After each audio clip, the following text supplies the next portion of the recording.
নমস্কাৰ দৰ্শকসকল, আপোনালোকে চাবলৈ আৰম্ভ কৰিছে অসম প্ৰাইম টাইমৰ বিশেষ অনুষ্ঠান আছুতীয়া সাক্ষাৎকাৰ। আৰু আজি আছুতীয়া সাক্ষাৎকাৰত আমি এটা বিশেষ দিশৰ ওপৰত আমি আলোচনা কৰিবলৈ গৈ আছোঁ। আৰু আজি এই আছুতীয়া সাক্ষাৎকাৰত আমাৰ মাজত উপস্থিত আছে এগৰাকী বিশিষ্ট ব্যক্তি, আৰু তেখেতৰ লগত আজি আমি এই বিশেষ দিশৰ ওপৰতে আমি আলোচনা কৰিম। যে সকলোৱে জানে যে বৰ্তমান সময়ত আয়ুৰ্বেদ শাস্ত্ৰৰ খুবেই প্ৰয়োজন, আৰু বিভিন্নজনে বৰ্তমান সময়ত বিভিন্ন ৰোগত ভোগা দেখা যায়। আৰু এই ৰোগৰ পৰা পৰিত্ৰাণ পাবলৈ বিভিন্নজনে বিভিন্ন চিকিৎসকৰ ওচৰলৈ যায় বা বিভিন্ন ধৰণৰ দৰৱ সেৱন কৰে। কিন্তু তাৰ মাজত অতীতৰে পৰা আমাৰ যি চলি অহা আয়ুৰ্বেদ শাস্ত্ৰ, এই আয়ুৰ্বেদ শাস্ত্ৰৰ বৰ্তমান সময়ত প্ৰয়োজনীয়তা অধিক। আৰু তেনে এজন ব্যক্তি, যিগৰাকী ব্যক্তি আয়ুৰ্বেদ শাস্ত্ৰৰ লগত জড়িত, আৰু এই আয়ুৰ্বেদ শাস্ত্ৰ চিকিৎসা পদ্ধতিৰ জৰিয়তে তেখেতে চিকিৎসা কৰি বহুজনক বিভিন্ন ৰোগৰ পৰা মুক্ত কৰিবলৈ সক্ষম হৈছে। আৰু তেখেতৰ যি আয়ুৰ্বেদ বন দৰৱ, এই বন দৰৱে আমাৰ গোটেই অসম নহয়, গোটেই ভাৰতবৰ্ষতে এক সমাদৰ লাভ কৰিবলৈ সক্ষম হৈছে। আৰু সেইজনেই আমাৰ মাজত উপস্থিত আছে, আমাৰ বিশিষ্ট ব্যক্তি ঘনশ্যাম মেধি। নমস্কাৰ। আৰু তেখেতক আমাৰ এই অনুষ্ঠানটোলৈ আমি স্বাগতম জনাইছোঁ। আৰু পোনপ্ৰথমে আপোনাৰ পৰা জানিবলৈ চেষ্টা কৰিম যে আপুনি এই যিটো আয়ুৰ্বেদ শাস্ত্ৰৰ লগত কেতিয়াৰ পৰা আপুনি কেনেকৈ জড়িত? চাওক, আয়ুৰ্বেদ শাস্ত্ৰ অতীতৰ পৰাই ঋষি সুশ্ৰুত ঋষিৰ পৰাই আয়ুৰ্বেদ মানে ভাৰতবৰ্ষত চলি আছে। মই 1996 চনত বিভিন্ন অভাৱৰ সন্মুখীন হৈ এই আয়ুৰ্বেদৰ প্ৰতি বেছি ধাউতি হ'ল। আৰু আমাৰ পৰিয়ালটোত বিশেষকৈ পিতাই এই আয়ুৰ্বেদৰ লগত আগৰ পৰাই জড়িত আছিল।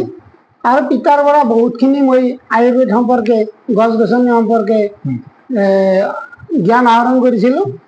আৰু এই জ্ঞানৰ জৰিয়তে মই এনেকৈ আকৰ্ষিত হ'লোঁ যে মানুহৰ যেনেকুৱা গুণ আছে, গছ গছনিৰ উদ্ভিদবিলাকৰো তেনেকুৱা গুণ আছে। এইবিলাক বিশ্লেষণ কৰোঁতে 1996 চনত মই প্ৰথম ত্ৰিফলা প্ৰডাক্ট মোৰ উদ্যোগৰ জৰিয়তে ৰাইজৰ মাজত প্ৰচাৰ কৰোঁ। হয়, আপোনাৰ যিহেতু আপুনি তাৰপিছতে আপুনি যিটো আয়ুৰ্বেদ শাস্ত্ৰৰ লগত জড়িত হৈ পৰিল, বিভিন্নজনৰ আপুনি ৰোগমুক্ত কৰি তোলা আপুনি কৰি তুলিছে, এইটো ৰাইজে দেখা পাইছে, আমিও গম পাইছোঁ। যদি আপোনাক যদি এটা কুৱেশ্যন যদি কৰিব খোজো যে বৰ্তমান সময়ত আয়ুৰ্বেদিক যিটো বন দৰৱ, এই বন দৰৱৰ প্ৰয়োজনীয়তা কেনেকুৱা বৰ্তমান? এতিয়া আয়ুৰ্বেদিকৰ প্ৰয়োজনীয়তাটো আগৰ পৰাই আছিল। বৰ্তমান আধুনিক যুগত ইয়াৰ আৰু অধিক সচেতন হৈছে ৰাইজে, আৰু বনৌষধৰ প্ৰতি আকৰ্ষিত হৈছে। এই বনৌষধৰ জৰিয়তে বিভিন্ন ধৰণৰ ৰোগ, শৰীৰত থকা প্ৰায় 5000 ৰোগ মানে মুক্ত কৰিব পৰা আয়ুৰ্বেদিকৰ ক্ষমতা আছে। আৰু এই বনৌষধি যদি ভালদৰে চিনি পায় আৰু ইয়াৰ প্ৰয়োগ সঠিকভাৱে কৰে, তেতিয়াহ'লে বনৌষধি এনেকুৱা এটি চিকিৎসা য'ত কেমিকেল মুক্ত হৈ নিজৰ শৰীৰটো অতি সুন্দৰভাৱে, অতি সুস্থিৰভাৱে ৰাখিব পাৰে। হয়, এতিয়া আপুনি বিভিন্ন ধৰণৰ আয়ুৰ্বেদিক দৰৱ আপুনি প্ৰস্তুত কৰিছে, আৰু বিভিন্ন ধৰণৰ এই দৰৱ আপোনাৰ বৰ্তমান চলি আছে, আৰু বিভিন্নজনে আপোনাৰ উপশম পাবলৈ সক্ষম হৈছে। কেনেকুৱা কি কি বেমাৰৰ আপোনাৰ ইয়াতে দৰৱ আপোনাৰ বৰ্তমান পাবলৈ সক্ষম হৈছে? আমাৰ আটাইতকৈ প্ৰচলিত দৰৱবিধ হৈছে ত্ৰিফলা। ত্ৰিফলা এটা এনেকুৱা প্ৰডাক্ট যিয়ে যদি সদায় ত্ৰিফলা সেৱন কৰে, তেতিয়াহ'লে তাৰ শৰীৰত কোনো ধৰণৰ ৰোগ আৱিৰ্ভাৱ হ'ব নোৱাৰে। কিন্তু মানুহৰ সময়ৰ অভাৱৰ কাৰণে বিভিন্নজনে বিভিন্ন ৰোগত আক্ৰান্ত হয়।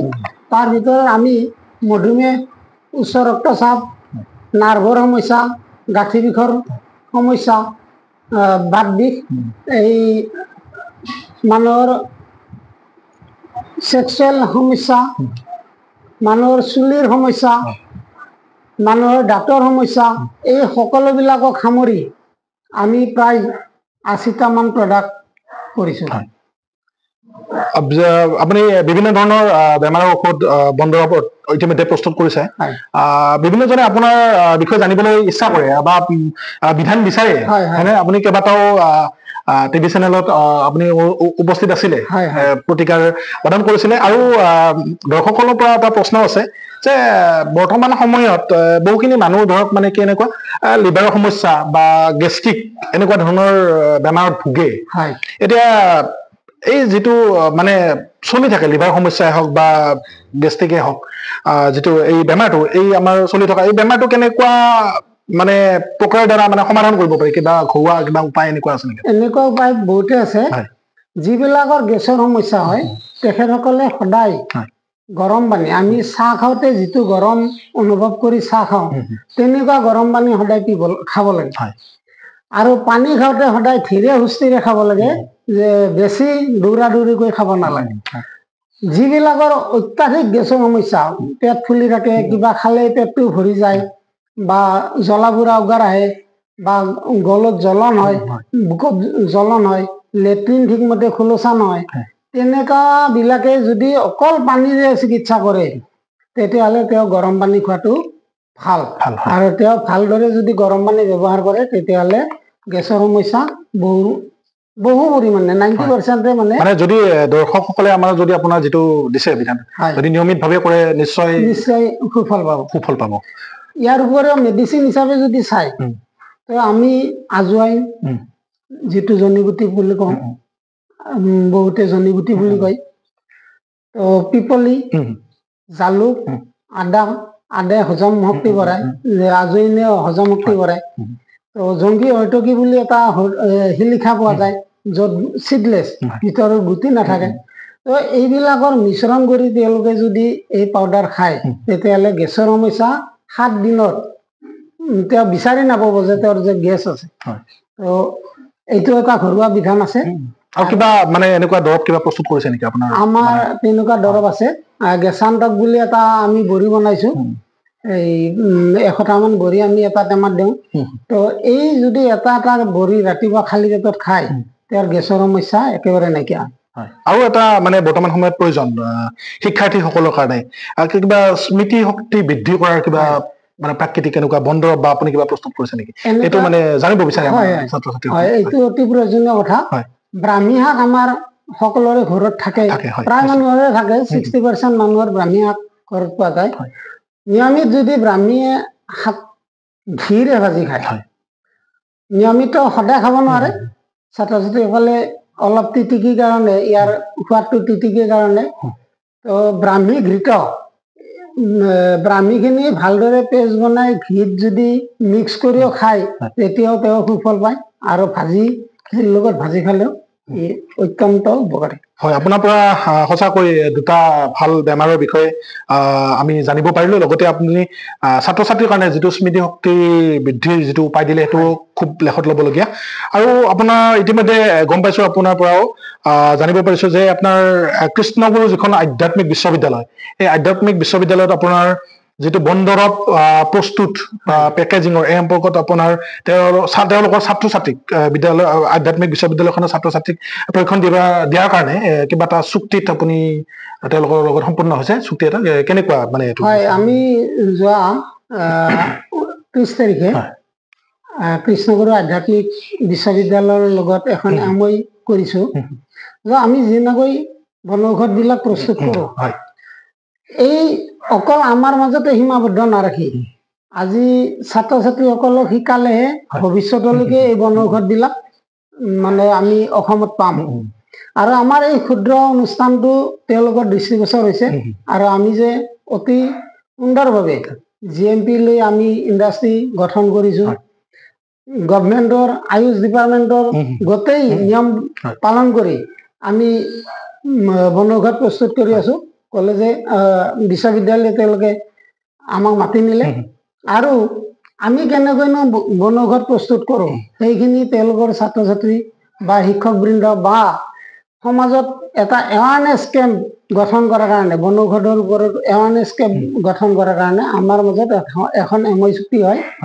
আৰু এই MOUৰ জৰিয়তে আমি তেওঁলোকক তেওঁলোকে বিচৰা বস্তুখিনি আমি ক'বলৈ বাধ্য আৰু মোৰ এইটোৱে মটিভ যে ঘৰে ঘৰে বনৌষধি ব্যৱহাৰ কৰক আৰু আমাৰ অসমৰ মানুহ ভাৰতৰ মানুহ বিশ্বৰ মানুহ সুস্থ হৈ থাকক তিহু মহাবিদ্যালয়তো আপুনি এই বনৌষধি প্ৰস্তুতৰ হয় হয় আমাৰ অতি আগ্ৰহী অধ্যক্ষ মাননীয় ভৰালীদেৱ তো এই ভৰালীদেৱে এদিন মাতি লৈ গ'ল সুৰেশ ভৰালীদেৱে মাতি তেওঁলোকৰ কলেজত বিভিন্ন ছাত্ৰ ছাত্ৰীৰ ৰুচি অনুযায়ী আৰু UGCৰো মানে এইটো এটা গাইড যে আমি হাতে কামে ছাত্ৰ ছাত্ৰীবিলাকক সকলোকেতো চাকৰি দিয়া সম্ভৱ নহয় তো হাতে কামে যদি আমাৰ শিক্ষাৰ্থীসকলক আগুৱাই লৈ যাব পাৰো যিটো ভাল পায় কোনোবাই মছলা উদ্যোগ কোনোবাই বনৌষধি উদ্যোগ কোনোবাই পাৰ্লাৰ কোনোবাই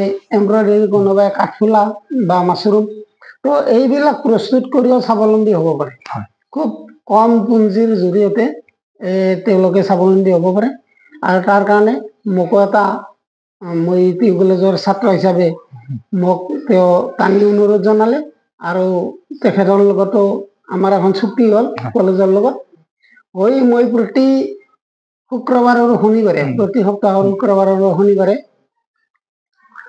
34জন ছাত্ৰ ছাত্ৰীৰ মাজত মানে বনৌষধ কেনেকৈ প্ৰস্তুত কৰিব লাগে আৰু কেনেকৈ পেকেজিং কৰি মাৰ্কেটিং কৰিব লাগে ইয়াৰ ওপৰত বা ইয়াৰ ক্ৰাইটেৰিয়াবিলাক কেনেকুৱা অফিচ ক'ত মানে ক'ত লোন পাব এই অল এভৰিথিং মই এই 32 ঘণ্টীয়া এটা প্ৰশিক্ষণ শিবিৰত যাওঁ হয় বৰ্তমান সময়ত আপুনি এই বনদৰৱৰ প্ৰস্তুতৰ কাৰণে অসম প্ৰাকৃতিক উদ্যোগ আপুনি স্থাপন কৰিছে হয় বৰ্তমান খুব সমাদৰ লাভ কৰা দেখিবলৈ পোৱা গৈছে বৰ্তমান সময়ত এতিয়া আকৌ আৰু পুনৰ কিবা ভৱিষ্যত পৰিকল্পনা এই ক্ষেত্ৰত আমাৰ বহুতটা প্ৰডাক্টৰ ৰিচাৰ্চ চলি আছে মানুহৰ কমন বেমাৰ কিছুমান আছে যিটো জেনেটিকেল হয় আৰু নিজে সৃষ্টি কৰাও হয় এতিয়া ধৰক লিভাৰৰ সমস্যা আমি যদি খান পানটো ভালদৰে নিজে ব্যৱহাৰ কৰোঁ বা সচেতন হওঁ তো কেতিয়া কি খাদ্য খাব লাগিব কি খাব নালাগিব এই সকলোবিলাক যদি আমি জানো তো তেতিয়া আমাৰ অন্ততঃ লিভাৰটো ঠিকে থাকে বা হাৰ্টটো ঠিকে থাকে কিন্তু আজিকালি ইমান সাৰ দিয়া বা ৰাসায়নিক দ্ৰব্য ব্যৱহাৰ কৰা যিবিলাক সামগ্ৰী এইবিলাক আমি সেৱন কৰিব লাগে ইয়াৰ পৰা আমি কেতিয়াও মানে হাত সাৰিব নোৱাৰোঁ তথাপিও আমি যদি নিজে সাৱধান হওঁ তেতিয়াহ'লে আমি 60% অন্ততঃ আমাৰ শৰীৰটো বচাই ৰাখিব পাৰোঁ তো আমাৰ এইবিলাকৰ ওপৰত বহুত ৰিচাৰ্চ চলি আছে আমাৰ বহুত মানুহৰ চুলি নাইকিয়া হয় তো একেবাৰে টপা হৈ যায় তাৰ ওপৰতো আমাৰ ৰিচাৰ্চ চলি আছে ইতিমধ্যে আমি কিছুমান বনৌষধ প্ৰয়োগ কৰি বহুত মানুহৰ মূৰৰ চুলি আনিছোঁ সেইবিলাক আপোনালোকৰ জৰিয়তে আমি দেখুৱাম বিশেষকৈ বিষৰ ক্ষেত্ৰত গাঁঠি বিষ বহুতৰ হয় গেছৰ সমস্যা থাকে এইবিলাকৰ ওপৰত আমি ৰিচাৰ্চ কৰি বহুত সুফল পাইছোঁ আমি ইয়াৰ ওপৰত টেবলেট কেপচুল বনোৱা আৰম্ভ কৰিছোঁ মাৰ্কেটত ইতিমধ্যে আমি দিছোঁ তো যদি আমাৰ বনৌষধ কোনোবাই ব্যৱহাৰ কৰিব বিচাৰে খুব ভুগি থকা মানুহে তো তেখেতসকল নিশ্চিতভাৱে উপকৃত হয় আৰু এটা দিশৰ ওপৰত আমি আলোচনা কৰিবলৈ ওলাইছোঁ যে আপোনাক ইতিমধ্যে প্ৰাগ নিউজে প্ৰাকৃতিক বিশেষজ্ঞ হিচাপে আপোনাক নামাকৰণ কৰিছে স্বীকৃতি দিছে আৰু এই ক্ষেত্ৰতে আপোনাক কথা এটা সুধিব খুজিছোঁ যদি কোনো বা অনুষ্ঠানে আপোনাক যদি ধৰক মানে কি বনদৰৱৰ ক্ষেত্ৰতে কিবা এটা অনুষ্ঠান কৰাৰ কাৰণে যদি নিমন্ত্ৰণ জনায় আপুনি এই ক্ষেত্ৰত যাবলৈ আগ্ৰহী নে যদি নিমন্ত্ৰণ জনায় তেতিয়াহ'লে নিশ্চিতভাৱে ৰাইজে বনৌষধবিলাক চিনিব লাগে ইয়াৰ গুণাগুণবিলাক জানিব লাগে আৰু যদি গুণাগুণ নাজানে আমাৰ ভেদাইলতা কি পূৰ্ণনভা কি বা বাকুচি কি এইবিলাক জংগলী বন বুলি কাটি পেলাই বা হালধিৰ গুণাগুণ কি নিমপাতৰ গুণাগুণ কি জমলাখুটিৰ মানে গুণাগুণ কি বাৰীত থকা বা পথাৰত থকা এই জংঘলবিলাকৰ যে একোটা বৃহৎ গুণ আছে সেইবিলাক যদি ৰাইজে জানে তেতিয়াহ'লে এই বনৌষধবিলাক কাটি নেপেলাই এনেকুৱা মানে আমাৰ মানে ওচৰতে আমাৰ মানে বিভিন্ন ধৰণৰ তাৰমানে বনদৰৱ আছে কিন্তু আমি নাজানো বা চিনি নাপাওঁ হয় নাই এই বন দৰৱবিলাকৰ বিষয়ে যদি কোনোবাই জানাৰ বাবে আগ্ৰহী বা তেওঁলোকে বিচাৰে তেতিয়াহ'লে মই যোৱাৰ কাৰণে প্ৰস্তুত হয় হয় সময় উলিয়াই হয় যিহেতু আপোনাৰ ইতিমধ্যে আপোনাৰ বিভিন্ন ধৰণৰ বন দৰৱ প্ৰস্তুত কৰিছে হয়। আৰু বিভিন্নজনে আপোনাৰ পৰা মানে প্ৰতিকাৰ লৈ পেলাই আপোনাৰ বেমাৰৰ উপশম পাবলৈ সক্ষম হৈছে হয়। আৰু বহুজনে আপোনাৰ ওচৰলৈ আহিব বিচাৰে বা আপোনাৰ পৰা প্ৰতিকাৰ ল'ব বিচাৰে যদি কোনোবাই যদি আপোনাৰ লগত যোগাযোগ কৰিব খোজে বা আপোনাক লগ পাব বিচাৰে কেনেকুৱাকে লগ পাব আপোনাৰ এই সম্পৰ্কত অলপ দৰ্শকসকলক যদি জনায় খুব ভাল পাব নিশ্চয় কিজানি দৰ্শকসকলৰ পৰা উপকাৰী হ'ব মইতো নলবাৰী জিলাৰ টিহু টাউনৰ 2 নম্বৰ ৱাৰ্ডত মোৰ ইণ্ডাষ্ট্ৰী আৰু ইয়াত মই চেম্বাৰ আছে আৰু এই ইয়াতে মোৰ অফিচত মোক লগ পাবলৈ হ'লে মোক যোগাযোগ কৰি আহিব লাগিব মোৰ যোগাযোগ নাম্বাৰ 9435342899 তো এই নাম্বাৰত আগতীয়াকৈ যোগাযোগ কৰিব যোগাযোগ কৰিলে মই সময় দিম হয় নিশ্চয় আপোনাৰ সময় খুব মূল্যৱান নহয় জানো এই মূল্যৱান সময়খিনিৰ মাজতে আপুনি আমাক সময়কণ যি দিলে আপোনাৰ মানে সাক্ষাৎকাৰ লোৱাৰ কাৰণে আৰু আমাৰ দৰ্শকসকলে আপোনাৰ বিষয়ে জানিব বিচাৰি থাকে গতিকে আপোনাকো আমি এই ক্ষেত্ৰত বহুখিনি আমাৰ অসম প্ৰাইম টাইম নিউজ চেনেলৰ পৰা আপোনাক শুভেচ্ছা জ্ঞাপন কৰিছোঁ আৰু অভিনন্দন জ্ঞাপন কৰিছোঁ যাতে অনাগত দিনত আপোনাৰ যি আয়ুৰ্বেদ শাস্ত্ৰৰ যি আপোনাৰ যাত্ৰা এই যাত্ৰা আপোনাৰ অব্যাহত থাকক আৰু দৰ্শকসকল এয়া আমাৰ মাজত উপস্থিত আছিল আমাৰ সকলোৰে পৰিচিত আয়ুৰ্বেদ শাস্ত্ৰৰ বিশেষজ্ঞ লগতে তেখেতক আৰু এইখিনিতে কৈ থৈ দিলোঁ যে প্ৰাগ নিউজে তেখেতক প্ৰাকৃতিক বিশেষজ্ঞ হিচাপে নামাকৰণ কৰিছে তেখেতক স্বীকৃতি দিছে আৰু বহুখিনি কথা আপোনালোকে তেখেতৰ পৰা জানিব পাৰিলে আৰু বিভিন্ন ধৰণৰ এনেকুৱা আমি অনুষ্ঠান আপোনালোকলৈ আগবঢ়াই যাম আৰু আজি এই বিশেষ সাক্ষাৎকাৰ অনুষ্ঠানটি আমি ইমানতে সামৰিছোঁ ধন্যবাদ